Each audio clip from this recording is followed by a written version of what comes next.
On va parler de rugby avec une déclaration, mon cher Juju, de Johnny Wilkinson. Oui, qui était présent à Paris pour une association qui vient en aide aux enfants. Le demi d'ouverture anglais, champion du monde en 2003, a dit tout le bien qu'il pensait de Louis Bielbarret et d'Antoine Dupont. Regardez ce qu'il a déclaré.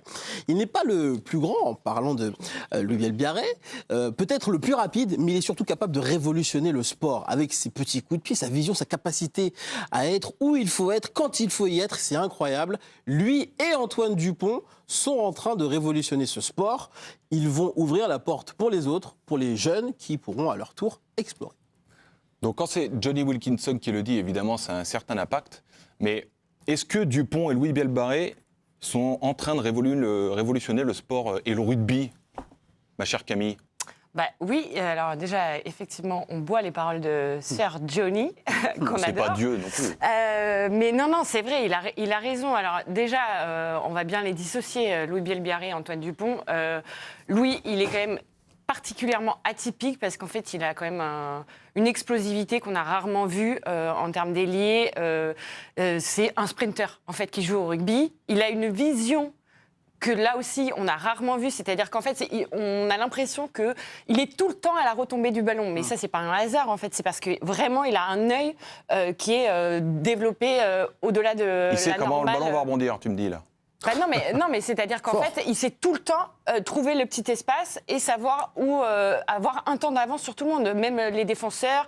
Il sait où va jouer son demi-mêlée ou son demi d'ouverture. Il sent le jeu, il a un instinct qui est particulièrement développé. Et ça, c'est parce que depuis tout petit, il s'entraîne à trouver des espaces là où il n'en a pas. Quand il était petit, c'était un garçon tout frêle, tout menu. Là, évidemment, on le voit, nous, développé avec des beaux muscles, etc. Mais avant ça, il s'est créé voilà, le petit garçon qui passe dans tous les espaces, des petits trous de souris, et donc ça se retrouve encore aujourd'hui, cet amour du jeu.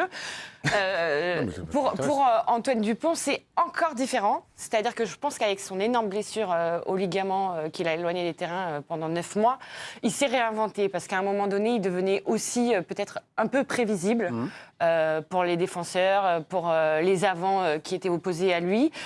Donc avant, il était un peu plus soliste, on va dire, dans son approche. C'était le gars qui faisait des slaloms, qui arrivait, il était étincelant, il marquait beaucoup plus d'essais même quand on regardait ses fiches de stats. Aujourd'hui, il est devenu le chef d'orchestre omniprésent, capable de se réinventer, capable d'avoir cette créativité d'un arrière. Mais ça ne repose pas trop sur lui, justement ? Bah oui, mais c'est le rugby, en fait. Attends, mais j'aimerais bien entendre Erwan, parce qu'il a une autre philosophie sur Louis Bielbarret. Non, moi, j'ai pas de philosophie. C'est vrai que l'image qu'on a des ailiers au rugby, t'as raison, c'était des sprinteurs qui allaient très vite, et c'était pas forcément des gens qui sentaient, qui lisaient le jeu. Là, on le voit, Louis Bielbarret, c'est vrai qu'il a un sens inné pour le jeu. Maintenant, la question que j'ai envie de me poser, surtout sur Louis Bielbarret, parce que quand le poste de numéro 9 est quand même différent, où tu places tes gars, tu parles beaucoup à tout le monde, est-ce qu'en fait, Louis Bielbarret, il n'est pas surtout en train de révolutionner un poste plus que le jeu? Parce que là, ce que dit Johnny Wilkinson, c'est qu'ils sont en train de révolutionner le sport. Moi, quand je regarde les matchs de l'équipe de France, je vois plus, à la limite, une révolution d'un poste plus que du sport en lui-même. Oui, mais ça a un impact, en fait. Ça a un impact parce que quand tu as un ailier capable de faire ça ou un demi de mêlée capable de faire ça, ton organisation générale de l'équipe, elle est modifiée aussi et elle ouvre d'autres espaces que tu n'avais pas avant. Camille, on a déjà eu des rugbyman qui vont très très vite. C'est pas Usain Bolt non plus. Mais il ne fait pas que ça. Non, mais il ne fait pas que ça. Mais ce que je veux dire, c'est qu'on a tendance à se dire aussi, Louis Bielbarret va à 2000 à l'heure, c'est une certitude. Alors maintenant, déjà, il va extrêmement vite. C'est-à-dire qu'il y avait un documentaire chez nos confrères de Canal. Il est capable de battre un Christophe Lemaître sur 100 mètres. Quoi. Il était mal chaussé. Oui, mais on parle de quelqu'un qui fait des pointes à 38 km/h. Donc c'est quand même... il est au-dessus de... la rapidité classique d'un ailier. Quand il a couru contre le maître, c'était loin d'être... il il a déjà plié, il a rangé les baskets, c'était terminé. Hein. Oui, non mais d'accord. Non mais je veux dire, déjà, il a une rapidité hors du commun. Mais il n'est pas dépendant. C'est pas sur sa vitesse qui va révolutionner le jeu. Non, c'est plus mais associé à ça et sa être un ailier vision... qui joue aussi bien au pied, qui sent les coups, qui peut créer du jeu, c'est en ça qui peut révolutionner le poste ou le sport. C'est pas sur sa vitesse. Sa vitesse, il va très vite, bravo. Oui, mais tu dis le poste, mais en fait, c'est global. C'est qu'on parle d'une organisation à 15 sur le terrain. Donc en fait, si tu as quelqu'un qui est capable de faire des choses que personne n'a fait, toute ton équipe va mettre en place des schémas tactiques. Fabien Galtier, il va travailler pendant ses entraînements des combinaisons qu'on n'aura pas vues avant, suite à une touche récupérée par les Français, tac, tac. en 3 temps de jeu, et hop, on a tout de suite Louis Bielbarré à l'aile, en fait. Max, est-ce que tu ne penses pas que Louis Bielbarré, justement, est dépendant aussi des gens qui peuvent le servir? Enfin, je veux dire, lui tout seul, c'est pas comme Dupont qui peut révolutionner des choses à l'intérieur du jeu. Louis Bielbarré est quand même dépendant d'un mec qui a un bon jeu au pied. Son poste, c'est d'être un finisseur, donc c'est important d'avoir un beau finisseur, mais en effet, il est plus dépendant de ce que vont proposer les autres joueurs qu'un Antoine Dupont ou un numéro 10 qui va avoir la balle dès le début de l'action. Moi, je suis plus sur la question de la révolution du rugby par ces deux joueurs. Moi, je suis plus focalisé sur Antoine Dupont parce qu'en effet, Louis Bielbarré, alors moi, le côté vision, tout ça, honnêtement, je n'ai pas les compétences pour le voir. Mais en effet, j'ai l'impression que justement, il va plus vite que tout le monde. Il sent peut-être un peu plus le jeu, mais c'est quand même très dépendant d'une génétique, d'un physique qu'il a bien sûr travaillé. Mais si demain, moi, je veux jouer ailier au rugby, en fait, je suis limité par mes qualités physiques. Par contre, moi, par rapport à Antoine Dupont, ce qui m'impressionne, c'est que, alors toujours d'un point de vue novice, pas connaisseur du rugby, c'est que le numéro 9, j'avais l'impression que c'était toujours le poste du frêle, entre guillemets, celui qui n'a pas le physique le plus développé, mais qui a la première passe, qui a une lecture du jeu, qui a plus cerveau que physique. Et là où Antoine Dupont, il a pété les barrières, c'est qu'en fait, il est capable d'aller jouer à 7, parce qu'en fait, il court extrêmement vite, il est capable de plaquer des 2e, 3e lignes parce qu'il est hyper puissant. Et moi, je trouve qu'il a révolutionné ce poste parce que demain, on va attendre d'un numéro 9, un peu comme au foot. Maintenant, on attend qu'un gardien il soit capable de jouer au pied comme un libéro. En fait, on attend d'un numéro 9 peut-être dans les prochaines années qui soit non seulement intelligent, non seulement bon techniquement, mais aussi en fait devenu une machine de guerre physique comme l'Antoine Dupont.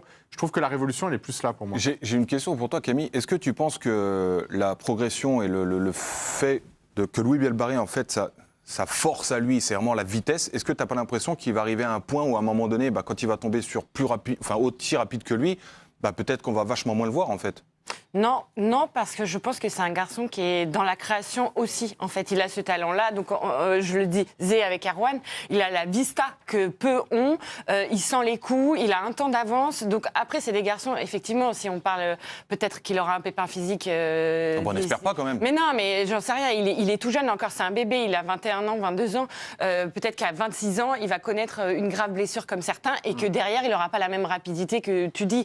Mais en tout cas, c'est quelqu'un qui sait inventer des choses, balle en main, ou alors créer des appels nouveaux pour ses partenaires, par ses courses, par les espaces qu'il voit avant tout le monde, et sa lecture du jeu, oui. Il ne faut pas le résumer qu'un mec qui fait des tout droits. Ce qu'il faut avec ce mec-là, c'est sa lecture du jeu, justement. Il crée des trucs qui n'existent pas. Alors, on s'est amusé, nous, à comparer Louis Bielbarré avec des ailiers de légende. Et vous allez voir, il y a du lourd. On vous a mis qui? On vous a mis Jonah Lomu, qui a aussi révolutionné le sport à son époque. Brian Abana, qui a été champion du monde en 2007 avec l'Afrique du Sud. Jason Robinson, ailier surpuissant, et qui jouait aussi à arrière, champion du monde avec l'Angleterre en 2003, ou encore Joro Kosoko. Cam, est-ce qu'il fait déjà partie de ces castes-là, Louis Bielbarré, ou c'est un peu tôt?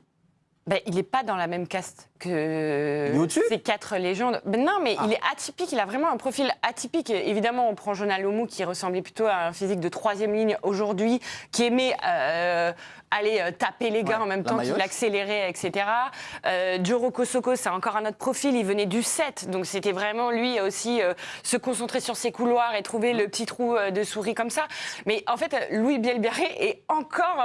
c'est pour ça, c'est en ça que c'est tout cela réuni? Non, c'est pas tout ça, parce qu'il aime pas... Jonah Lomu est rentré dans un mur. Il n'aime pas trop aller au contact. Justement, c'est pas du tout du Jonah Lomu, Louis Bielbarré. Mais c'est en ça que je pense Johnny Wilkinson, qui a parfaitement connu Robinson et cette génération-là, dit que c'est un nouveau profil, parce qu'en fait, il ne peut pas rentrer dans une des cases de ces 4 ailiers qui sont des légendes.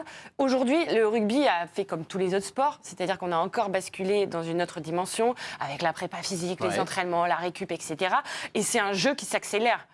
On le voit, même les temps en mêlée sont beaucoup plus réduits, les touches ont moins d'importance, il y a même parfois des discussions où on veut supprimer ces phases un peu d'arrêt de jeu qu'on appelle, mais en fait il va beaucoup plus vite, et c'est pour ça que lui est impressionnant là-dedans, parce qu'il surnage au milieu d'un rugby qui continue d'avancer et d'accélérer. Mais c'est vrai qu'il a le profil, on dirait, ce qui se fait beaucoup en sport américain, le profil universitaire qui faisait de l'athlé, et qui a changé de sport, et qui allait, eux c'est typiquement le football américain plutôt, mais c'est vrai qu'il a un peu un physique. Ça ressemble à ça, parce que moi quand je l'ai vu courir à côté de Christophe Lemaitre, moi ce qui m'a surpris, c'est pas qu'il le batte, parce que c'était la qualité de la course, et en fait la taille de ses jambes. On se rend pas compte à quel point à un moment c'est de la mécanique, et en fait j'ai fait, ah non mais en fait c'est vrai qu'il a vraiment un profil de sprinter, d'athlète, même de 200, tu vois, de 100-200, où justement il court très vite, et là où un Robinson par exemple, c'était plutôt sur, entre guillemets, des distances plus courtes, lui, il a cette vitesse qui presque, on a l'impression qu'il va de plus en plus vite, plus la distance s'allonge. Ouais. Et c'est ça qui est impressionnant aussi. Moi, j'ai une question, c'est en parlant de révolution de sport, moi je viens d'un sport qui a été révolutionné par plusieurs joueurs, dont notamment Stephen Curry, par le tir à 3 points. Et ça se voit dans les stats aujourd'hui. Toutes les équipes, tous les joueurs, tout le monde tire à 3 points. Le nombre de possessions sur un match, le nombre de tirs à 3 points a pété depuis 10 ans. Comment ça se traduit dans des stats collectives, justement, cette pseudo-révolution que peuvent amener Dupont et Bielbarré par contre? Non, mais tu vas avoir déjà, par rapport au nombre de temps de jeu, c'est-à-dire que moi, j'ai été fan. Si on prend l'exemple de l'Irlande, qui jouait le plus beau rugby à la Coupe du Monde 2023, c'était des phases où tu avais 10, 15 temps de jeu. Là, quand tu as un ailier comme ça et un Dupont chef d'orchestre, en fait, peut-être qu'en 3 coups de baguette, tu vas te retrouver à avoir fait 70 mètres depuis ton camp sur une touche que tu as récupérée et avec leur vision du jeu, leur connexion, où ils arrivent à se trouver beaucoup plus rapidement. Tu penses que l'un a besoin de l'autre et vice-versa? L'un a besoin de l'autre et vice-versa. Ouais. Aujourd'hui, j'ai envie de te dire oui, parce que... Mais en même temps, ce que fait Louis Bielbarré, il le fait parfaitement en club avec Maxime Lucu. Je veux dire, il ne s'est pas inventé comme ça. Ce que je veux dire, c'est que tu as plus l'impression, pour toi, c'est les courses de Louis Bielbarré, la façon de se positionner sur le terrain avec ce qu'il voit, qui incite en fait celui qui a le ballon à lui faire la passe. Oui. Oui, je pense que c'est lui qui crée des décalages, des espaces et des trous de souris où lui seul peut aller. Après, moi, je pense qu'avec Dupont, tu as quand même le meilleur chef d'orchestre au monde. Après André Rieu, quand même. Pas mal, ça. Mais de toute façon, le fait qu'il performe en équipe de France comme il le fait et qu'il performe en club comme il le fait, ça montre que quelque part, peu importe où tu le mets, il fera ce qu'il fait, il amènera des choses à lui que seul lui, dans son profil, peut amener. Max, j'ai une question pour toi. Quand tu regardes le 15 de France, tu regardes le match pour Antoine Dupont ou pour Louis Bielbarré maintenant? Moi, je reste. Mais parce que, encore une fois, parce que je suis novice et que je suis pas expert, moi, ce que décrit Camille sur l'intelligence du placement de Louis Bielbarré, moi, ce que je vois en tant que novice, c'est juste quelqu'un qui récupère la balle à la fin et qui court très vite. Donc, ça t'électrise. je me doute que ça représente beaucoup plus de choses, mais moi, je suis beaucoup plus fasciné justement par le cœur du jeu. Okay. Donc, je vais plutôt regarder ces choses-là. Ouais. Mais en vrai, c'est pas pour faire ma rabat-joie. Non, dis pas ça, Camille. Non, je suis jamais rabat-joie. Mais c'est très dur à voir, en fait, le talent de Louis Bielbarré là-dessus si tu n'es pas au stade. En fait, ce qui est très intéressant, c'est de regarder ceux qui n'ont pas le ballon. Donc, Antoine Dupont, on a tout le temps la caméra qui est sur lui, en train de récupérer auprès d'un ruck, etc.